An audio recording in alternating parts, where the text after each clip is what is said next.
in my kitchen today because it has the most beautiful light coming in, and I really wanted to make sure that you're seeing this wig in all of its glory in natural light. So this is where we are. I'm gonna put this wig on my head just to show you how quick it is. This is Heidi by Jon Renau in the color Venice Blonde. So let's just toss it on her head, and that's it. That's how quick she is to put on. Now, the first time I put this wig on, I was like, okay, what is going on? Like, why is it like so poofy off my head? Well, when I first put it on, it was just kind of sticking up all over the place. But then I kind of got to playing with it. So I got heat going within my hands just by doing this. And then I kind of patted down the top. And these bangs I found really fun to play with. Initially, I thought the bangs were a little heavy on me. But now that I work with it, I'm feeling good in this wig. I feel like it feels like me. It feels like me, guys.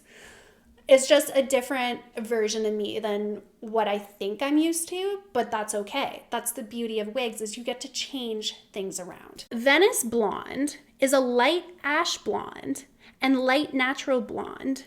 It's a blend, and it's shaded with medium brown, and that's just up here.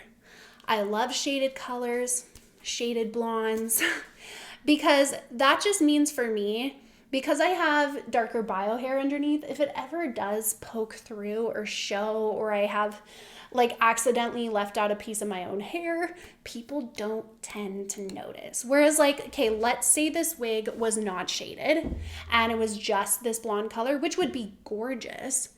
But if my own dark hair showed at all underneath, just like one little strip of it, it would be a little weird. So that's why I love shaded colors. This one I feel is pretty close to my natural, and it doesn't have to be exact. Like if you're somebody who's trying to find a shaded color because you also like them, don't think you have to find the exact shade that you are. Like this is my eyebrow color. I feel like it's lighter than the shaded color, and I think it still works great. We have some waves going on. It's a little straighter up at the top. Now these bangs can be moved around. I believe we have, actually I'm not sure, I'll have to take the cap off, which we will do in a second. Yeah, we'll do that in a second. So I'm not gonna speak about the cap just yet. We have to look at it together. But these are the bangs. So you can have them off to the side. This is how she came right out of the box. What you can also do, oh yeah, we have some shorter pieces on this side as well. So what you could also do is change where you want these bangs to go. Like let's say you want more of a middle part. You can have these coming off to this side, this coming off to this side. How does that look? Does that look good? I think that doesn't look too bad. Yeah, I actually kind of like that. I don't know, do we like it more or less than how we had it before? Not sure. Don't have an actual mirror in front of me. I'm just able to look in the viewfinder, but it's such a small picture that I just don't know. I'll have to trust you guys. What do you guys think? I love the fact that you do have the ability to change the bangs around. Again, like we have it in sort of a middle part now. What we could do is take even more and we could make it more of a right-sided part if we wanted to. I don't think this is my favorite look. Kind of like in the middle part a little more, so let's just go back. This is just a regular synthetic. This is not a heat-friendly wig, so you're not going to be going and taking hot tools to it. But what you can do when you just have a regular synthetic wig like Heidi here, if there's a piece that you want to like reform, or let's say you're trying to drag a different front piece over to the other side and it's not staying on that side and it keeps flipping back, again, take some heat from your hands like this, really warm it up, and then just like pat it over. This really works. Get in there by the root too. Pat over where the fiber's been tied in, because that, obviously the heat from your hands is not going to damage a regular synthetic wig, but it is a good way to manipulate the fiber to get it to go where you want it to go. So that's a little trick, a little tip. I do this often. I have quite a number of heat-friendly wigs at home, synthetics, and also just regular synthetics. And although they are different and there are pros and cons to each, I do also like regular synthetics. I think they're very pretty. They're different in how you maintain them, but I find that I can still get the results I want from them. You don't have to use hot tools, especially when you get a wig and it comes right out of the box and it's very pretty the way it is. Like, if you look at the style and this is something you would wear and you like it, the beauty of synthetic is when you wash it, it's going to dry back in the style. So the fact that it's not heat friendly, in a way, it doesn't matter too much, because you're probably, like, if you already like the style, you're probably not going to want to change it anyways. At least you hope, right? Like, I don't see anything that I would want to change. I like these waves. I like these bangs. It makes me feel different. And if this was the style that I was going for, I don't see why I would want to change it. And plus, when you do get them wet or if it rains outside, you're still going to have a good hair day. You really don't have to worry about a thing. Okay? So this is the front of the wig. Let me pull all the hair to the front. Even though it's a longer wig, I wouldn't call it super long. Like, it's not coming all the way down here, but it is above, okay, it's just under my shoulders. And I wouldn't say it's a ton of hair. Like, the density feels very realistic. And this is all the hair brought to the front. So let me just show you. This is what it looks like. Okay, so not too much hair. I think it's still realistic. And then this is the left side. And I'll step back too so you can actually see the back. But let me show you the right side.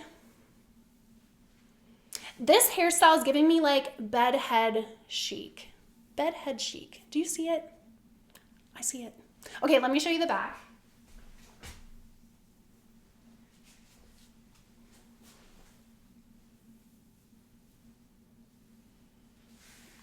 Super pretty, super flattering, super feminine. Just gorgeous. Let's look at the lace front. Just up here. There have been some lighter pieces that have been brought to the front. So that means that you're not going to get those dark knots. A+ for that. First things first, we have wefts. Open wefts, which means more air is going to be able to pass through. It also allows a little more stretch, which is great. If you're on the fence about if this is going to fit you and you're worried about it being a bit tight, there are wefts. This does give a bit of extra stretch. So keep that in mind, as well as the nape of the neck. It's really soft. I love the velvet. And you have adjusters so you can make this wig tighter if you need to, as well as the velvet lined. I love these too. Ear tabs. They have stays in them, which holds the wig to your head very firm, very secure. And that's how at the beginning of this video I was able to just plop it on my head, and I can show you just how fast, but like it literally takes seconds to plop a wig like this on your head that has stays. This is meant to just hold it in place. You don't have to glue it, you don't have to tape it.